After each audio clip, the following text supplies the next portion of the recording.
नमस्कार दोस्तों, unique monster stories में आपका स्वागत है। इस चैनल पे आपको भूत प्रेत और रहस्यों से पर्दा उठाने वाली कहानियां प्रस्तुत की जाती हैं, तो हमारे चैनल के साथ जुड़े और डरते रहें।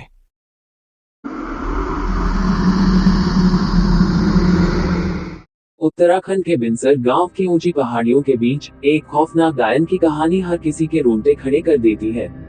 इस गांव के बड़े बुजुर्गों का कहना है कि बिनसर की इन पहाड़ियों में एक खतरनाक डायन का वास है, जिसे पहाड़ी वाली खौफनाक डायन कहा जाता है। कहानी की शुरुआत होती है 1920 के दशक में, जब बिनसर एक छोटा और शांत गांव हुआ करता था। गांव के लोग ज्यादातर खेती और पशुपालन पर निर्भर थे।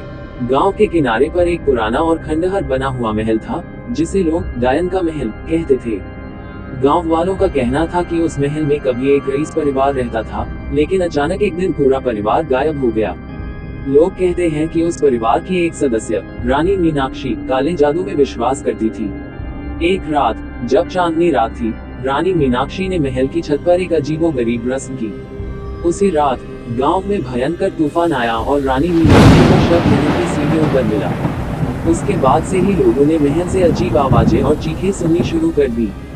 समय बीतता गया, लेकिन डायन का खौफ गांव वालों के दिलों में जिंदा रहा। गांव के लोग सूरज ढलने के बाद महल के पास नहीं जाते थे। बच्चों को तो खासकर वहां जाने से मना किया जाता था। एक बार गर्मियों की छुट्टियों में एक परिवार शहर से बिनसर घूमने आया। परिवार में एक छोटी बच्ची, रीना, भी थी। रीना को पहाड़ों और पुरानी कहानियों का बहुत शौक था। जब उसे डायन का महल के बारे में पता चला, तो उसने अपने माता पिता से वहां जाने की जिद की। उसके माता पिता ने उसे मना किया, लेकिन उसकी जिद के आगे वे हार गए। अगले दिन रीना अपने माता पिता के साथ महल की ओर चल पड़ी।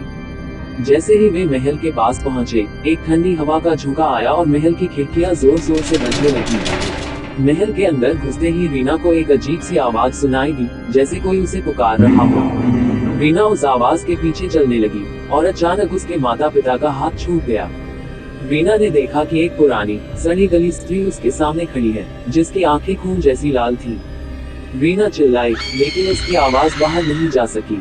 उस डायन ने रीना से कहा, तुमने मेरी शांति भंग की है, अब तुम्हें मेरी जगह लेनी होगी। रीना को माता पिता ने बहुत ढूंढा, लेकिन वह कहीं नहीं मिली। लोग कहते हैं कि रीना की आत्मा अब उस महल में बसी हुई है और रात होते ही उसकी चीखें सुनाई देती हैं।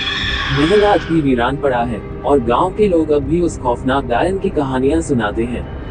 बिनसर की पहाड़ियों में आज भी रात को एक अजीब सी खामोशी और ठंडक महसूस होती है, जैसे कोई अदृश्य ताकत वहां मौजूद हो। लोग अब भी मानते हैं कि वहां कुछ ऐसा है जिसे देखा नहीं जा सकता, पर महसूस जरूर किया जा सकता है। ऐसी ही रोमांचक कहानियां सुनने के लिए हमारे साथ बने रहें। धन्यवाद।